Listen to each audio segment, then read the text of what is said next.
Amém. A paz do Senhor para todos. Mais uma vez estamos aqui para aprendermos, para estarmos juntos a palavra de Deus. Amém? Nós estamos, como sempre faço, estamos estudando a lição do discipulado, que tem o título geral, Conhecendo as Doutrinas Cristãs. É o título geral da nossa lição, certo? E hoje nós estamos na lição de número 3, que é crendo para interpretar a Bíblia, ok?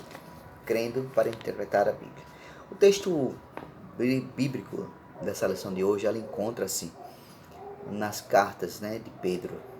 Uma das cartas de Pedro, na segunda carta de Pedro, no capítulo 1, versículo 19 a 21. Depois, no capítulo 3, versículo 14 ao 18. Vamos ler? Acompanha aí, por favor. Eu vou fazer uma leitura na linguagem de hoje. Então, vamos lá.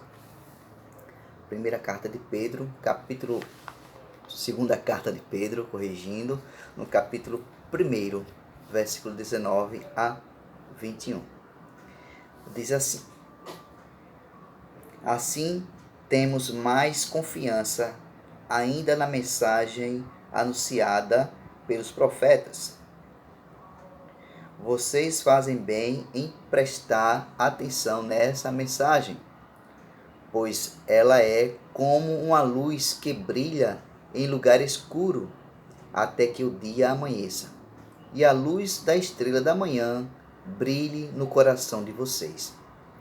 Acima de tudo, porém, lembrem disto: ninguém pode explicar por si mesmo uma profecia das Escrituras Sagradas, pois nenhuma mensagem profética veio da vontade humana, mas as pessoas eram guiadas pelo Espírito Santo quando anunciavam a mensagem que vinha de Deus. Amém? Vamos agora para o capítulo 3, versos 14 ao 18. Por isso, meus amigos, enquanto vocês esperam aquele dia, façam o possível para estar em paz com Deus, sem mancha e sem culpa diante dele. Lembrem que a paciência do nosso Senhor é uma oportunidade para vocês serem salvos, pois o nosso querido irmão Paulo, com a sabedoria que Deus lhe deu, escreveu a vocês sobre esse assunto. E foi isso mesmo que ele disse em todas as suas cartas, quando escreveu a respeito disso. Nas cartas dele, há algumas coisas difíceis de entender, que os ignorantes e os fracos na fé explicam de maneira errada, como fazem também com outras partes das Escrituras Sagradas. E assim eles causam a sua própria destruição. Mas vocês, meus amigos, já sabem disso. Portanto, tomem cuidado para não serem levados pelos erros de pessoas imorais e para não caírem da sua posição segura. Porém, continue a crescer na graça e no conhecimento do nosso Senhor e Salvador Jesus Cristo. Glória a Ele, agora e para sempre. Amém. Amém? Então, essa foi a leitura oficial da nossa lição. E com isso, querendo introduzir a aula, crendo para interpretar a Bíblia. A primeira aula nós vimos a questão do crer. O que é crer? Fé, Crer. Tem uma crença e essa fé veio de Deus. Foi Deus quem fez a fé nascer em nós. Então, através dessa fé, nós passamos a crer em Deus. Na segunda, falando sobre a Bíblia. Como foi feita a Bíblia, como foi que surgiu, quantas partes ela é dividida. Nós vemos isso, as Bíblias que como possamos dizer assim, as traduções da Bíblia, né, linguagem de hoje, e a linguagem de Almeida, corrigida, atualizada. Então tem várias, essa acabei de ler a linguagem de hoje, né? Vê que foi um pouco diferente, mas com o mesmo sentido. Então a Bíblia ela é formada com 66 livros, certo? 39 livros no Antigo Testamento e 27 no Novo Testamento, ok? Isso foi feito na aula passada, creio que alguém já tenha visto, já viu, estudou, não é isso? Então vamos lá. Então a Bíblia, ela para nós que somos cristãos, é um privilégio para nós, privilégio termos a Bíblia em mãos para lermos. Pois antigamente, antes do século, antes de 1517, a Bíblia só quem tinha direito de ler era a igreja oficial da época, né, que era a Igreja Católica Romana, a Igreja Católica Apostólica Romana, que tinha o direito de ler a Bíblia e interpretá-la, pois era lida e escrita, né, era lida e interpretada no grego, melhor dizendo, no latim, me perdoe, no latim. Então naquela época, quem não sabia o latim, na Europa, né, quem não sabia o latim, não tinha acesso à Bíblia, não tinha como ler a Bíblia. Mas com a reforma protestante em 1517, esse privilégio da igreja acabou. A Bíblia foi aberta, foi liberada para todos aqueles que quisessem a ter, para todos aqueles que quisessem possuí-la e lê-la. Mas tinha uma dificuldade a questão da interpretação. Ela estava escrita em latim, né? E nós vemos que na Alemanha, no século XVI, ela foi traduzida para a língua local, né, daquela região nativa da Alemanha, e com isso abriu o leque, abriu a oportunidade para ser traduzida para as outras línguas. E hoje aqui no Brasil nós temos diversas tradições e versões da Bíblia, como eu estava falando, diversas traduções e versões da Bíblia. E temos esse privilégio de tê-la em nossas mãos, né? De poder estudar, examinar, ler a Bíblia. Então todo aquele que tem um amor e crê que é a palavra, que a Bíblia é a palavra de Deus, vai procurar entendê-la e lê-la. Mas tem a dificuldade, nós estamos uma dificuldade como interpretar a Bíblia corretamente. Que esse é o assunto da nossa lição de hoje. Então, no primeiro tópico da nossa lição, ela diz assim. O primeiro tópico diz: a Bíblia é verdadeira. Você crê que a Bíblia é verdadeira? Eu creio. Eu creio que a Bíblia é verdadeira, pois ela é a palavra de Deus, né? Então, ela sendo a palavra de Deus, quando fala que a Bíblia é verdadeira, quando afirmamos que ela é verdadeira, nós estamos nos referindo aos registros que foi deixado por Deus. Desde os primórdios foram registrados, né? O Deus do Evangelho que nós temos hoje, ele é o Deus que revelou-se aos profetas no Antigo Testamento, também é o Deus que revelou-se aos discípulos, né? Aos apóstolos do Novo Testamento. E essa revelação, ela tem o seu ponto, a sua plenitude em Jesus. Pois a Bíblia de Gênesis e Apocalipse, ela fala de Jesus. Ela tem um alvo central, Jesus. Vamos ver isso, tá certo? Então nós vemos aí que em Jesus, né, em Jesus Cristo, o Filho de Deus, ele é atingida a plenitude, a manifestação completa de Deus aqui na Terra. Então, o próprio Deus, ele teve esse desejo de comunicar-se diretamente conosco. E inspirou homens, né, do antigo mundo, antes de Cristo, e depois de Cristo também, né?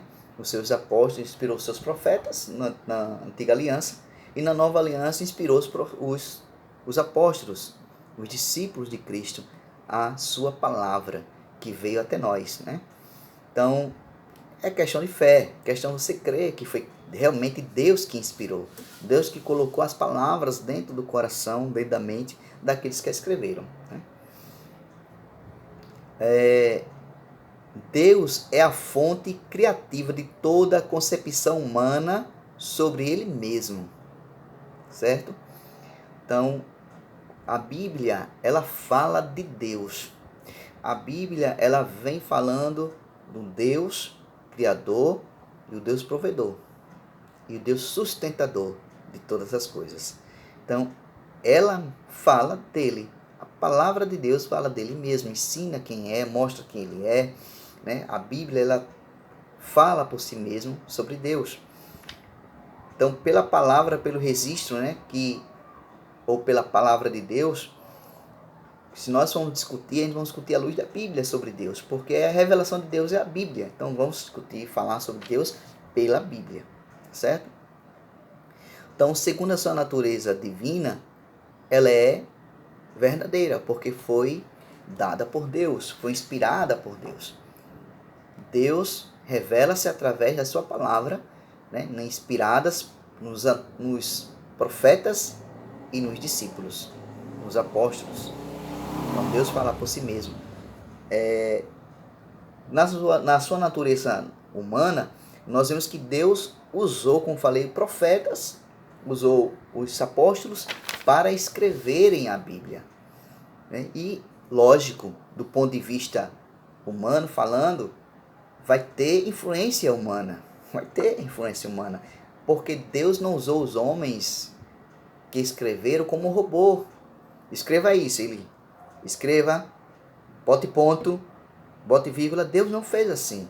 Deus inspirou a eles escreverem acerca daquilo que estava acontecendo no seu momento e do que tinha acontecido, o que estava acontecendo, o que havia de acontecer. Deus inspirou e eles escreveram conforme seu intelecto, conforme o seu intelecto, conforme a sua percepção das coisas, conforme o seu conhecimento de escrita e leitura, conforme, como podemos dizer assim,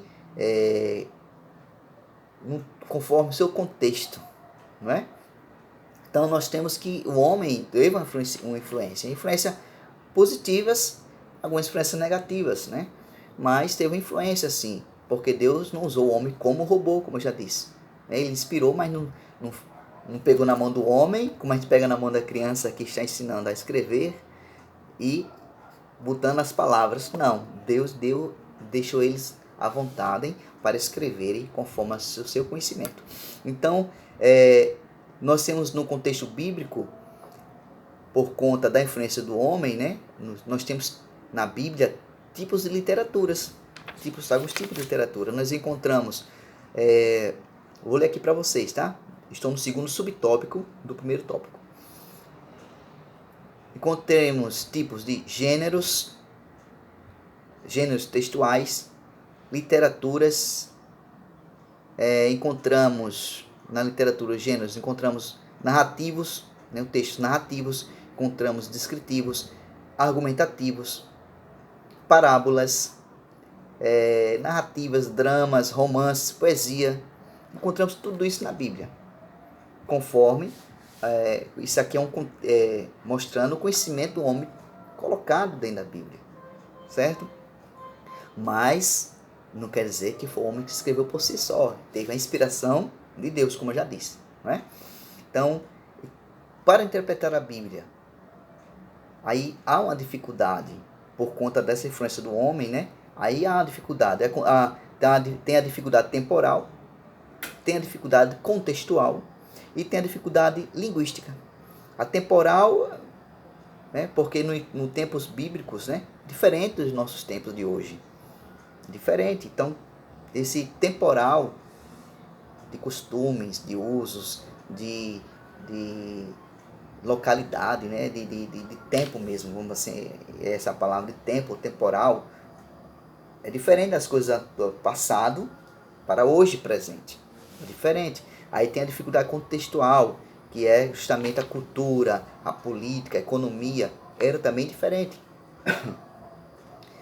E no contexto linguístico, tem palavras que tem na Bíblia que fica difícil traduzir, fica difícil dar o sentido real, né? Porque há alguma linguística, alguma palavra judaica que lá dos judeus que não tem como traduzir fielmente como ela deveria ser. Então se torna um pouco difícil também a linguística, mas foi traduzido da melhor forma possível para se entender, né? É como nós falamos assim, a palavra saudade, para você que não sabe, só encontramos aqui no Brasil, na língua portuguesa, no Brasil, saudade. Em outra língua não encontra a palavra saudade. Então, como traduzir essa palavra saudade para outra língua? Para o americano, para Israel mesmo, assim dizer. Como traduzir a palavra saudade para eles? Está entendendo? É isso que eu estou querendo dizer. Questão linguística, tá certo? Então tem palavras aqui. Então tem que ser uma palavra que chegasse o mais próximo possível do original, do que ela quer transmitir. Então tem que ser uma palavra mais próximo possível. Saudade. Falta, né? Sinto falta de você. Eu sinto saudades de você. Então, para outra linguagem, por exemplo, sinto falta de você, né? Sinto saudade. Então, é nessa questão aí, tá bom? Então, em meio a essa situação, a gente devemos ter cuidado para não cometer erros. Não cometermos erros na interpretação da Bíblia. Nós devemos ter o cuidado. Olha, para interpretar a Bíblia, não precisa você dominar o hebraico, não precisa você dominar o grego, nem tampouco o aramaico. Não precisa você ter domínio sobre essas línguas. O que precisa você ter domínio é sobre sua própria língua. Qual é a sua língua? É o português. Precisa você esmerar-se mais, estudar mais um pouquinho o português. Eu também preciso, nós precisamos, né? Falo você de forma geral, né? Então nós precisamos aprendermos mais o português, certo? Para que possamos entender mais a Bíblia. Por quê? Porque ela está na nossa língua portuguesa, então nós iremos estudá-la com a língua portuguesa. Ver o que ela quer dizer, o que ela quer falar. Então vamos, através do nosso próprio idioma, estudar a Bíblia. E com o passar do tempo, nós nos aprofundando com a leitura, buscando o conhecimento de Deus através da Bíblia, aí vamos adquirir alguns dicionários, alguns comentários, e coisas boas, né? Dicionário, comentário bíblico, para que a gente venha compreender alguns livros sobre exegese, né? E assim a gente vai aprendendo a interpretar a Bíblia, certo? Então, quando nós nos empenharmos mais a buscar a Bíblia, a compreender esse livro tão maravilhoso que é a Bíblia, aí a gente vai, sabe o quê? Depois que a gente toma essa posição, eu quero conhecer, eu quero aprender a Bíblia, eu vou ler mais, eu vou meditar, vou estudar, procurar alguns livros que possam me ajudar a interpretar a Bíblia, que me possam me ajudar a entender a Bíblia, porque tem palavras que você não vai entender, então tem que ter dicionário bíblico para entender o que está falando, o que é a palavra que está naquela passagem, naquele texto e contexto está ali, a palavra que você não entenda, você vai procurar num dicionário bíblico, num comentário bíblico sobre aquele assunto, sobre algum costume, sobre alguma coisa que está ali. Você vai ler e entender melhor, não é isso? Mas, acima disso tudo, a base do estudo, da compreensão, da interpretação, e acima disso tudo, sabe o que está? O que é necessário? Oração. Isso mesmo, oração. Você precisa buscar a Deus, orar, buscar a Deus, pedir que o Espírito Santo te ajude, que o Espírito Santo venha esclarecer a sua palavra para você. Então, quando você ora, busca a Deus, né, e vai orar, pedir que o Espírito Santo ajude, ele vai te ajudar. Porque a Bíblia, ela é a palavra de Deus. Ela fala daquilo que Deus deixou para o homem, não é? Então, se ela fala aquilo que é para o homem, e é de Deus, ela é inspirada de fato de Deus, ela é inspirada por Deus, ela vem de Deus, veja só o que é que diz, provando que ela é de Deus. Ela mesma diz isso, tá? O apóstolo Paulo escrevendo a Timóteo, na segunda carta, no capítulo 3, versículo 16, ele diz assim, ó. Opa, quase derrubava aqui o celular. Segunda carta a Timóteo, capítulo 3, versículo 16. Pois toda a escritura sagrada é inspirada por Deus e é útil para ensinar a verdade, condenar o erro, corrigir as faltas e ensinar a maneira certa de viver. E isso para que o servo de Deus esteja completamente preparado e pronto para fazer todo tipo de boas obras, certo? Então, toda a escritura da palavra de Deus, ela é inspirada, divinamente inspirada ela é inspirada, ela foi inspirada por Deus, certo? Então, como ela é inspirada por Deus, quem poderá te ajudar a compreender melhor, se não for o próprio Deus que a inspirou, que a fez o homem sentir no seu coração e a escrevê-la? O próprio Deus. E através do seu Santo Espírito, ele vai nos ajudar, irá te ajudar, irá me ajudar a compreender melhor a palavra dele. Né? Lá em João, no capítulo 16, no capítulo 14 do Evangelho de João, no capítulo 14, Evangelho de João, capítulo 14, versículo 16 e 17, mas eu quero ler só o versículo 16 e o versículo 26, tá bom? Para nós termos uma compreensão melhor. Diz assim: mas o Auxiliador, o Espírito Santo, que o Pai vai enviar em meu nome, ensinará a vocês todas as coisas e fará com que lembrem de tudo que eu disse a vocês.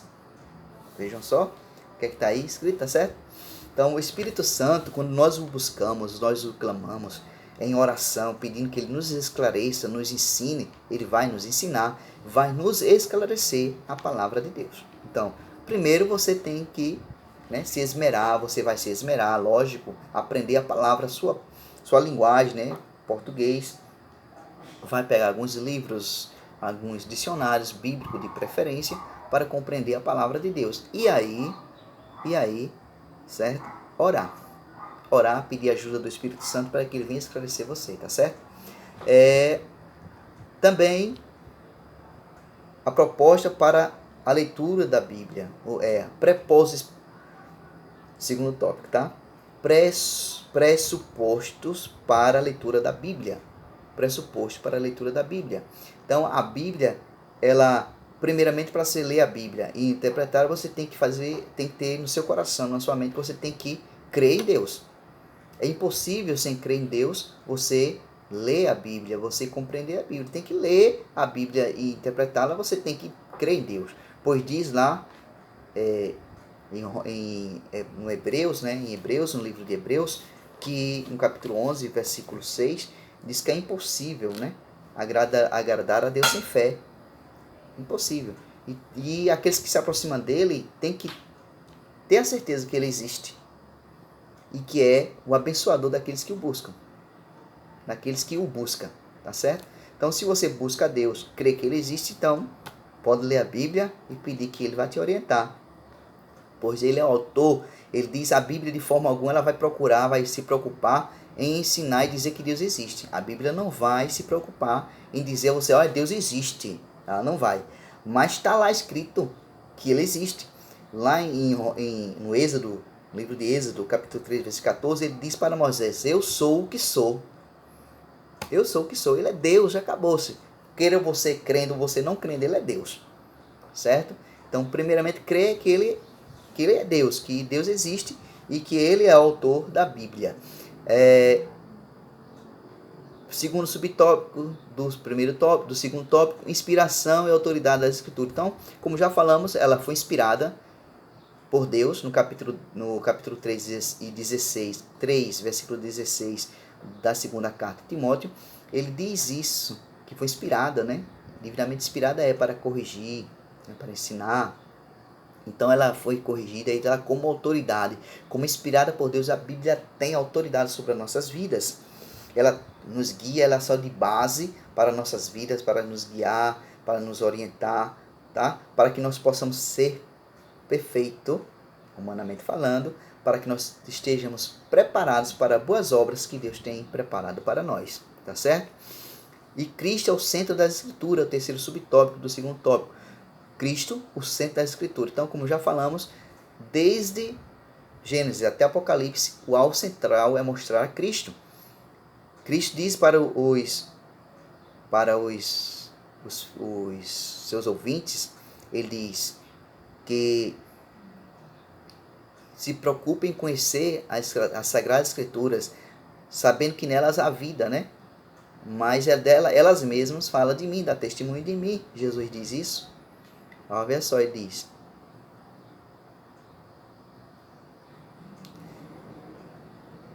Eu vou procurar esse versículo e falo para vocês já já, tá bom? Então, Cristo ele é o alvo central. João 5,39. João 5,39.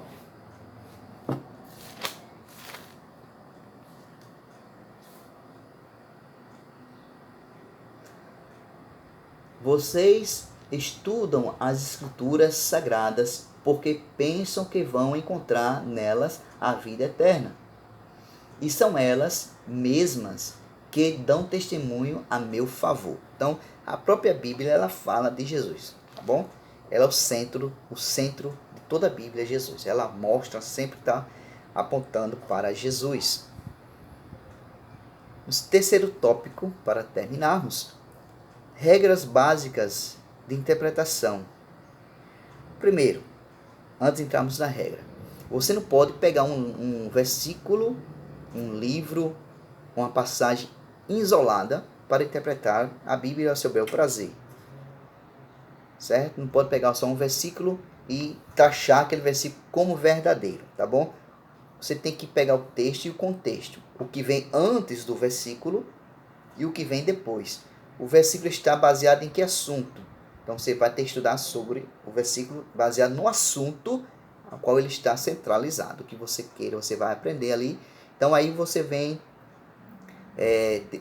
também tem que ter esse cuidado para não isolar só o Antigo Testamento, também tem que ter esse cuidado, porque o Antigo Testamento ele é explicado pelo Novo Testamento, certo? O Antigo Testamento ele é explicado pelo Novo Testamento, e quem é a base da explicação é Jesus, tá certo? Vamos ver isso. Então nós vemos que você não pode pegar um versículo, você tem que estudar a Bíblia, pegando aquela mensagem, aquele texto que você quer ler, que você leu, pegando o contexto do versículo, antes e depois, o que está dizendo, está baseado em quê. Então daí você vai fazer algumas perguntas, né?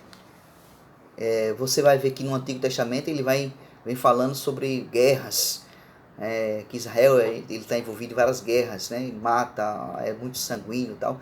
Mas aí nós vemos que aí o contexto de Israel naquela época estava no meio do povo idólatra, estava no meio do povo que não adorava a Deus, não conhecia a Deus, e ali eles tinham aquela guerra para ter aquela terra conquistada por eles. Tem que ter guerra, infelizmente. Mas aquele contexto não serve para nós hoje. Hoje o que serve para nós, Paulo fala lá no capítulo 6, versículo 18, no versículo 10 ao 18, que a nossa guerra é espiritual e, portanto, devemos vestir as armaduras de Deus que Deus disponibiliza para nós vestirmos e lutarmos, estando firme, né? E estar firme, tá certo? Então leia Efésios capítulo 6, versículo 10 ao 18, certo? E vista-se das armaduras de Deus, tá? A nossa guerra não é mais contra a carne, nem o sangue, não é mais contra o ser humano. A nossa guerra é espiritual, é contra os seres das maldades que estão governando esse mundo tenebroso, que estão governando as trevas, tá? Não é mais material, mas é espiritual, é a nossa batalha. Então é através da oração, do jejum, da consagração, da leitura da palavra, do conhecimento da palavra, do estudo da palavra, tá certo? A nossa batalha agora é assim, tá certo? Então, o Novo Testamento é a chave do Antigo Testamento, certo? E Jesus é o elemento interpretativo de toda a Bíblia, ok? Então, conhecer a intenção do autor sagrado. Então, quando você pegar uma passagem que você queira ler, um versículo, você vai ter que, como falei, ler o texto e o contexto daquele versículo. Então você vai lê-lo para entender, tá certo? Então você vai fazer 3 perguntas. Quem é o autor? Quem é o autor? Aí a outra pergunta, por que ele escreveu a carta? Ou para que ele escreveu essa mensagem? Né? Quem é o autor do livro? Para quem ou para que ele escreveu? Qual foi o assunto? E para quem ele escreveu? Quem é o autor? Por que ele escreveu e para quem ele escreveu? São 3 perguntas que você irá fazer dentro do texto que você está lendo. E daí você vai ver o que ele estava falando, para quem, né? Quem era o autor, vai ver o tempo que ele escreveu, qual o seu contexto, qual o seu... Aí vem aquele que foi falado no começo aqui, o temporal, textual e linguístico. Né? Aí você vai ver para quem, qual foi o tempo, o que estava acontecendo, e dali você vai orar, vai interpretar, vai ver o que o texto quer indicar hoje. O que é que ele quer falar hoje? Ele vai falar sobre o que hoje? Tá certo? Então você vai ver isso aí. Ok? Cada texto tem apenas um sentido, mas muitas implicações. Então você tem que conhecer qual foi o sentido real daquele texto. Qual foi o propósito que foi escrito naquele texto. Você conhecendo isso, aí você pode orar a Deus e perguntar como você pode aplicar o texto, né, aquela passagem na vida de hoje, nos dias de hoje, na sua vida hoje, na vida da sua igreja, na vida de quem está ali. Então você tem que fazer isso, tá certo? Então é uma forma geral. Não sei se consegui atingir o propósito da lição, mas é isso aí, tá certo? Então que você possa conhecer a Bíblia, porque você conhecendo a Bíblia está conhecendo a Jesus, porque Jesus é o verbo de Deus, é a palavra viva de Deus, tá certo? Então, conheça a Cristo Jesus, que é a palavra encarnada de Deus, conheça a palavra encarnada de Deus, que é o próprio Cristo, através da leitura e interpretação da Bíblia, tá bom? Que Deus abençoe a vocês, até a próxima aula, se assim Deus nos permitir, e fiquem na paz do Senhor Jesus.